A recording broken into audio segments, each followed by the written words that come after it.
ouvindo aqui, é a quarta palestra do ciclo de palestras, a quinta, né? A quinta palestra do ciclo de palestras com os candidatos à Prefeitura do Rio. O Alessandro Molon, da Rede, se atrasou um pouquinho aqui, mas nós já sabemos que é assim mesmo, né? Veio de Brasília direto para cá para poder atender o nosso convite. Agradecemos muito, agradeço em nome da faixa e do professor Paulo Alonso, que é o diretor-geral, que nos apoiou nesse projeto aqui da TV Faixa. Eu combinei com um candidato de nós fazermos ele faz uma exposição à vontade para ele aqui, o tempo que ele achar necessário, e passamos as perguntas. Faremos blocos de 5 perguntas. Para organizar, vai ser da frente para trás, tá? Então, se na hora de fazer as perguntas, vocês levantam a mão e eu vou fazendo assim, um ping-pong, assim, direita, esquerda. Se passar, perdeu, já era. Então, se você quer fazer a pergunta, levanta a mão, senão não vai dar tempo da gente completar, dentro também de um prazo que eu combinei com ele. Ele pode estar aqui até meio-dia, nós teremos que fazer 15 minutos de gravação na TV Faixa, então eu vou acompanhar aqui o tempo, dentro daquele critério rigoroso que todos os meus alunos conhecem, de virginiano, nós faremos exatamente como foi combinado, ok? Candidato, a palavra é sua, então. Bom, muito obrigado. Queria agradecer, na pessoa do professor Geraldo, à Faixa, pela oportunidade, pelo convite. Queria agradecer a Yasmin também, com quem eu estava conversando aqui, que depois vai me entrevistar lá na TV Faixa, não é isso? Queria agradecer muito a vocês que vieram me ouvir, pela oportunidade de me apresentar a vocês. Eu queria pedir desculpas pelo atraso. Eu acabei de chegar de Brasília, depois de um dia histórico que nós vivemos lá na segunda-feira à noite, né? A cassação do deputado Eduardo Cunha foi uma briga que eu comprei quando parecia impossível que isso fosse chegar, né? Que a gente fosse conseguir. Muita gente lá na Câmara me dizia para desistir, porque, afinal de contas, o deputado que há 6 meses atrás era o homem mais poderoso do Brasil jamais cairia. Nós jamais teríamos maioria para vencê-lo. Ele era o rei das manobras, né? Ele sabia sempre usar o regimento a seu favor, a qualquer momento ele podia jogar tudo por terra. E, no entanto, nós acreditamos que o dia de segunda-feira, né, o dia 12 de setembro, chegaria, lutamos por isso mesmo quando éramos poucos. Depois, felizmente, o número foi aumentando. A Yasmin, agora há pouco, comentava comigo. Fiquei surpresa com o placar final. 450 votos a favor, apenas 10 votos contrários. Se a gente contar abstenções e ausências, 63 numa casa de 513, 10%, né?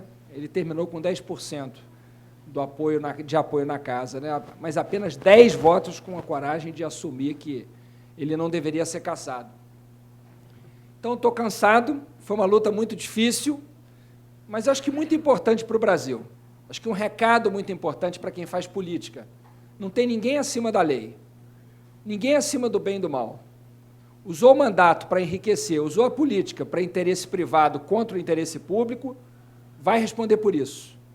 Vai ser cassado, vai se ver com a justiça. E é o que a gente espera que aconteça com ele agora, né? Agora ele virou um problema da justiça. O que a gente tinha que fazer na Câmara está feito. Tem uma outra missão que parece impossível, que é livrar o Rio dos governos do PMDB. Essa é a próxima missão que eu estou enfrentando. Primeiro era livrar a Câmara do Eduardo Cunha, do PMDB do Rio, agora é livrar o Rio do PMDB do Rio. E essa tarefa a gente vai cumprir nessa eleição. Esse é o desafio que está colocado para a gente. Oferecer à cidade a oportunidade de experimentar um governo diferente, não apenas naquilo que faz. Eu vou falar um pouco dos projetos da gente, da visão de cidade que eu tenho, mas também na forma de se fazer política. Acho que isso é muito importante. E acho que essa é a grande diferença que a população está querendo hoje em dia, né?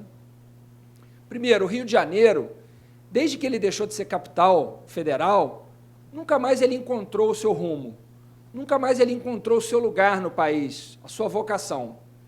A gente apostou em várias vocações que se mostraram insuficientes ou equivocadas. Recentemente, todo o peso no petróleo. O petróleo entrou em crise, a Petrobras entrou em crise, o Rio de Janeiro está pagando um preço alto. Os governos do PMDB apostaram no Rio de Janeiro dos grandes eventos. Acabou o último grande evento de um ciclo de vários grandes eventos. Acabou agora as Olimpíadas, a gente está nas Paralimpíadas, vão acabar daqui a pouco. Qual é o resultado disso para a cidade? Isso resolveu os problemas da cidade? Não, não resolveu. Ah, foram feitas obras bonitas, bacanas para a cidade. Ótimo. Mas a cidade tem que funcionar para a gente todos os dias do ano, e não por 20 ou 30 dias a cada 30 ou 40 anos. Quando é que o Rio de Janeiro vai ter a oportunidade de sediar novas Olimpíadas? Não será tão cedo. Então, a gente não quer uma cidade que funcione bem durante um período apenas. A gente quer uma cidade que funcione bem para a gente o tempo todo. Isso passa por redirecionar o desenvolvimento do Rio. Passa por apostar, por exemplo, na vocação de inovação. Fazer do Rio de Janeiro um centro de inovação, um centro de tecnologia. Aproveitar a produção de conhecimento que a gente tem aqui no Rio, com vários institutos renomados nacional e internacionalmente de pesquisa, o Instituto de Matemática Pura e Aplicada, a Fiocruz, o CBPF, várias universidades, várias faculdades, a gente está aqui numa delas. Então, aproveitar essa vocação do Rio para a produção de conhecimento e atrair para o Rio de Janeiro mais empresas, startups de tecnologia, de inovação, para que o Rio de Janeiro seja, de fato, um lugar de produção de conhecimento, de tecnologia e de inovação. Usar isso para o serviço público, usar isso para a administração pública. E aí aqui eu falo rapidamente de uma forma diferente de governar. Governar com transparência e participação. Pessoal, por que isso é revolucionário? Porque isso faria toda a diferença do mundo na vida da gente. Vamos imaginar, e esses exemplos que eu vou dar são concretos, já fizeram parte de alguns concursos de projetos para o setor público. Imagina que você crie um aplicativo que as pessoas baixem no seu celular para que o seu telefone vibre quando passar perto de uma obra federal ou estadual, municipal. E você recebe um alerta que ali do lado tem uma obra em execução. E você recebe o seguinte pedido: fotografe, filme, mande para a gente a notícia se a obra está funcionando ou não está, se ela está andando ou está parada. Imagina que coisa simples, ter toda a população participando da fiscalização de uma obra. Imagina na Prefeitura do Rio isso. As obras municipais sendo fiscalizadas, sendo acompanhadas de perto, com a ajuda da população. Imagina os pais dos alunos poderem consultar nos seus celulares qual foi a merenda comprada pela escola do seu filho. O que é que foi comprado para servir na merenda? Se foi comprado carne, arroz e feijão, por que a merenda está sendo biscoito e leite apenas? Onde é que está aquilo que foi comprado? Então, a transparência, ela pode revolucionar a maneira de se governar uma cidade. Significa empoderar o cidadão. Significa dar ao cidadão elementos para cobrar, para fiscalizar. Por que eu não estou sendo atendido aqui nesse lugar? Quem é que deveria estar aqui pronto para me atender? E você ter acesso a essas informações. Quem é o servidor público? Quem é a pessoa ou o contratado pelo serviço público que deveria estar aqui? Por que eu não estou sendo atendido? Eu estou aqui esperando há 1h30 nessa fila, e eu poder denunciar isso, eu poder comunicar, o prefeito poder saber que determinado serviço público não está funcionando a contento, a cidade participar da fiscalização do controle social da própria administração pública. Isso está acontecendo em outros lugares do mundo e até mesmo do Brasil, e o Rio de Janeiro está ficando para trás. A gente tem hoje um serviço que é um 746, em que não há transparência nenhuma. Você faz uma reclamação e depois você pode acompanhar, digamos assim, o andamento da sua reclamação. Mas você não pode acompanhar o andamento da reclamação de mais ninguém. Ou seja, não há transparência.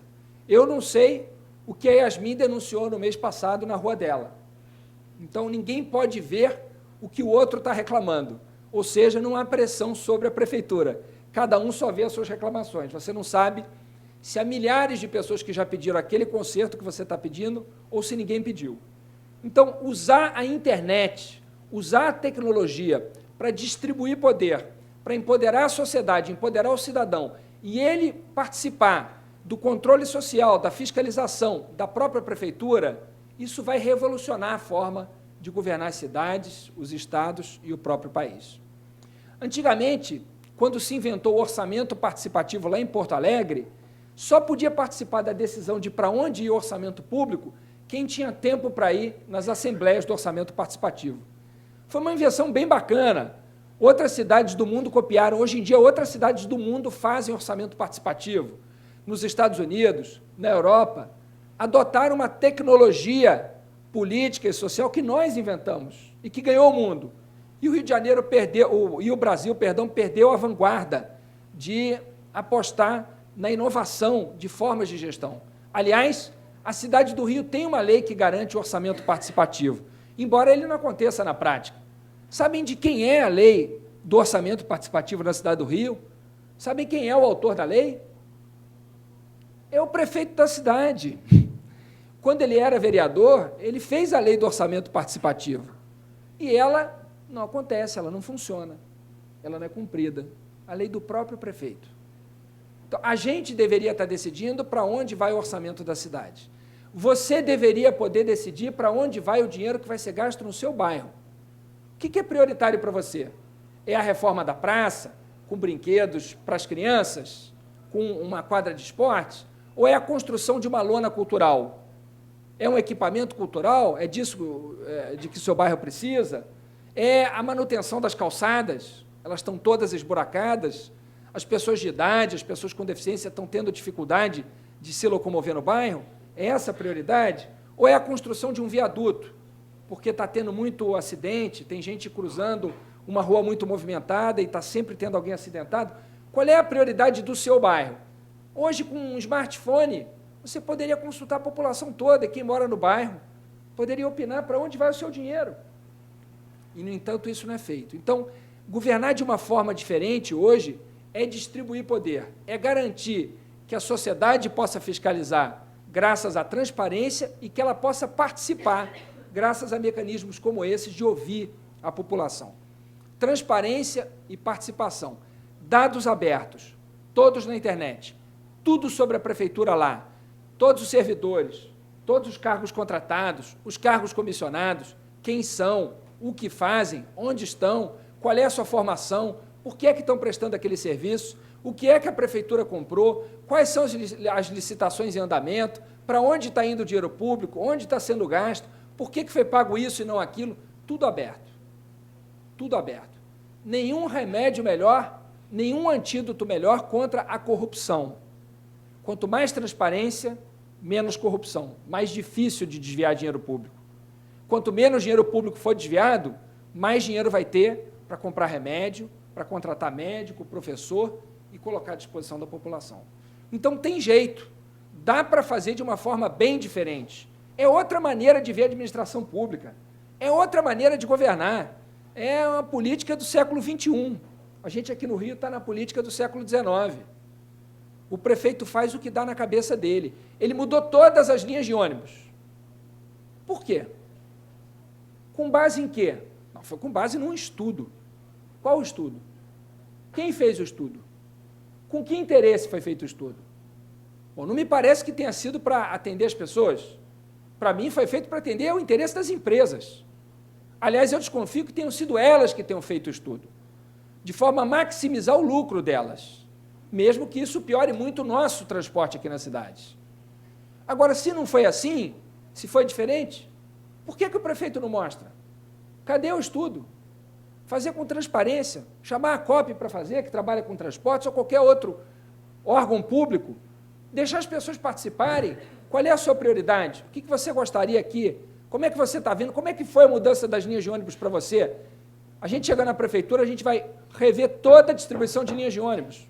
Vamos fazer um estudo de demanda público, aberto, transparente, com a participação das pessoas. Isso muda a vida da gente, porque muita gente aqui no Rio de Janeiro gasta 4, 5 horas por dia para chegar no trabalho e voltar do trabalho. No fim de semana, por exemplo, eu estive na Ilha do Governador, foi uma das maiores reclamações lá, foi essa.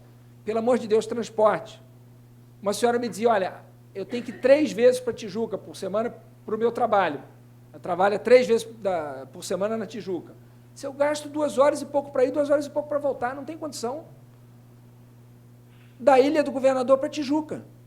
Porque não é só o tempo do transporte, ela espera, às vezes, 1 hora no ponto. Então, que transporte é esse? Esse é o transporte que atende ao interesse das empresas. Agora, isso pode mudar.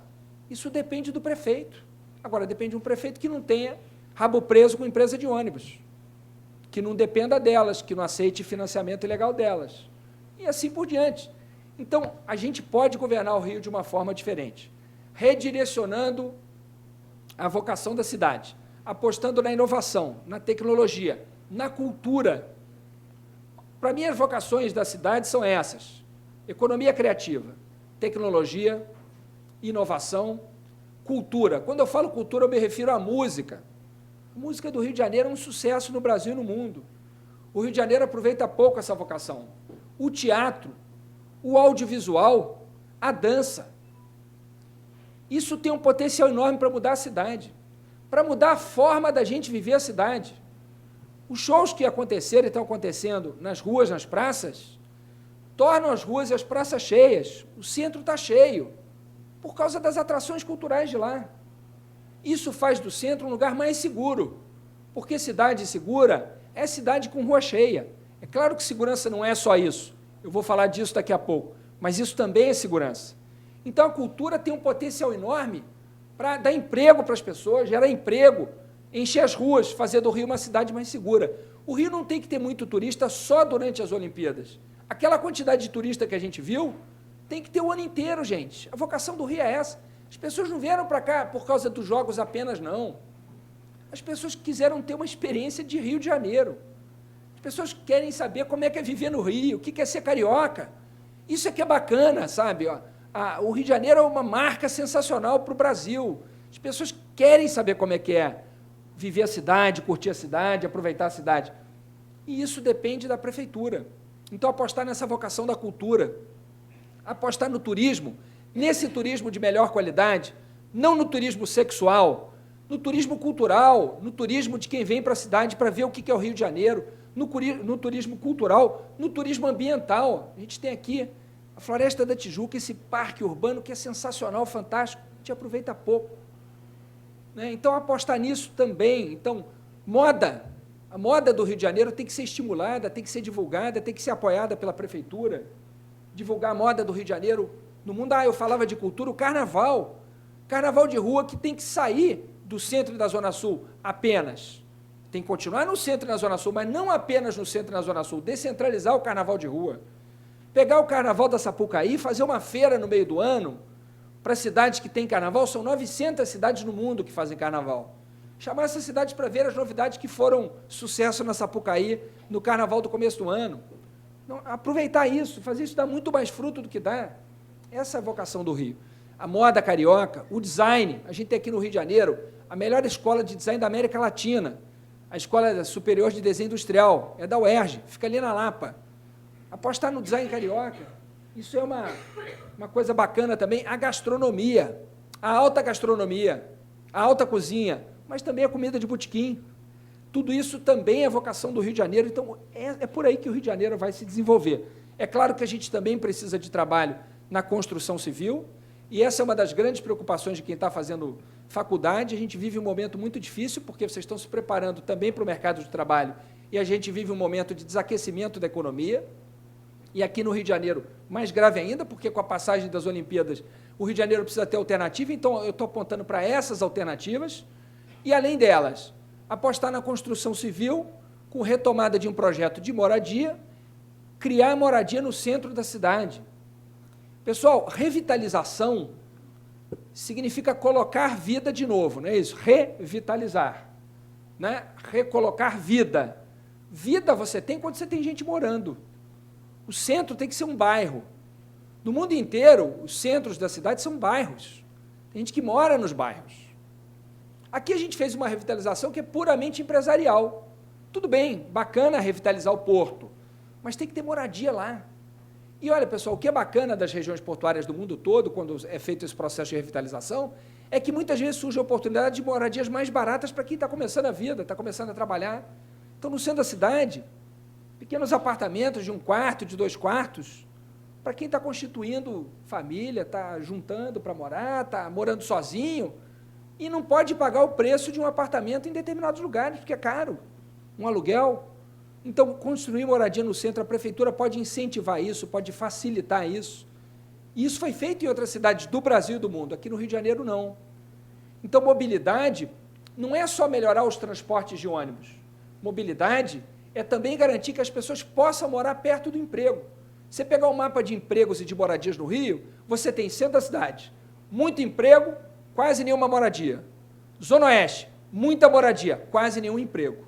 Então, o que você tem que fazer? Botar mais moradia no centro e mais emprego na Zona Oeste. É casa perto do emprego e emprego perto de casa. Mobilidade também é reduzir a obrigação de muita gente se deslocar a grandes distâncias todos os dias. Isso também é melhorar a mobilidade. Não apenas melhorar os ônibus ou as calçadas, porque melhorar a calçada também é melhorar a mobilidade. Hoje em dia, as cidades apostam muito em facilitar a vida do pedestre e ciclovias. Na Zona Oeste, onde muita gente usa a bicicleta para ir até a estação de trem, não tem ciclovia quase. Então, ciclovia também não pode ser projeto só da Zona Sul.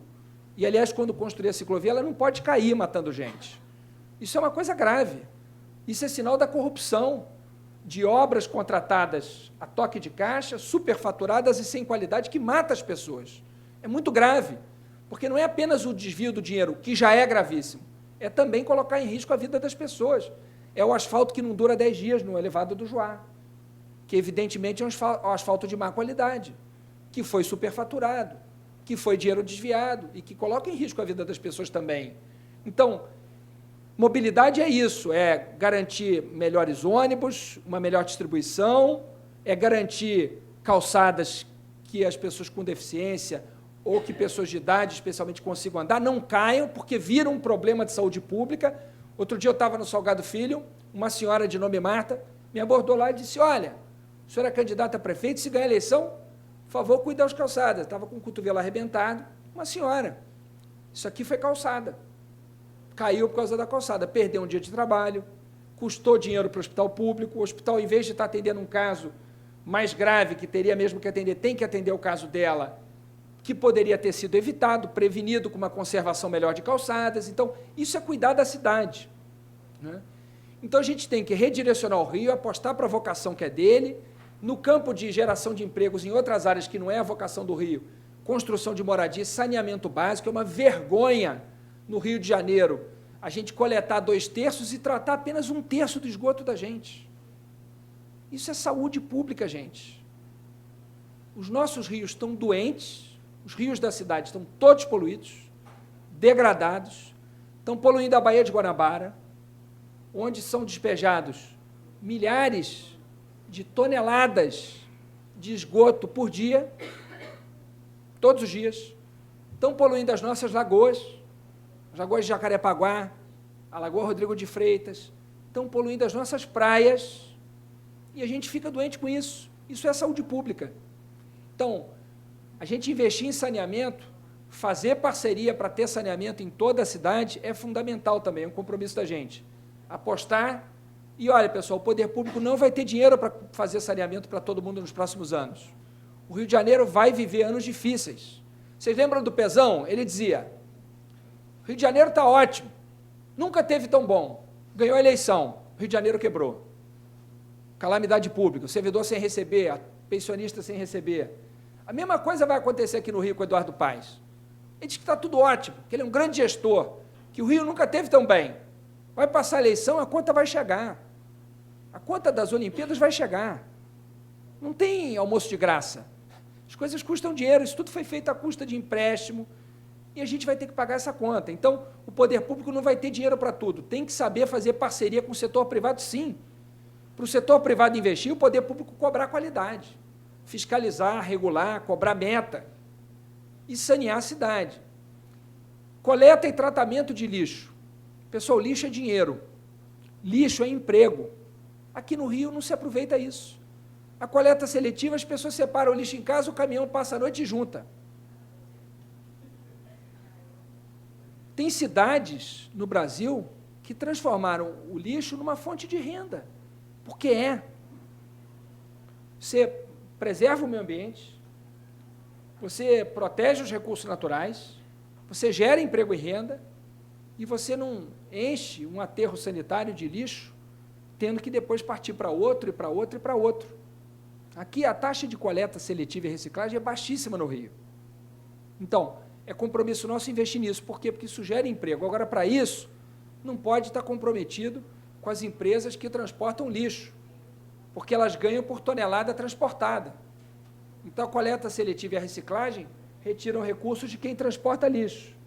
Você tem que ter liberdade, não pode ter rabo preso para dizer, não, não vai ser por aí, vai ser coleta seletiva e reciclagem. E vocês vão transportar menos lixo para o aterro sanitário, de seropédica, e vocês vão ganhar menos, sim. Mas é o interesse público, não é o interesse de vocês que está em jogo. Nós vamos cuidar do interesse público. Então, cuidar do Rio dessa forma vai fazer toda a diferença para a vida concreta da gente, né? Vocês veem, há anos, por exemplo, o tema do ar-condicionado nos ônibus é adiado.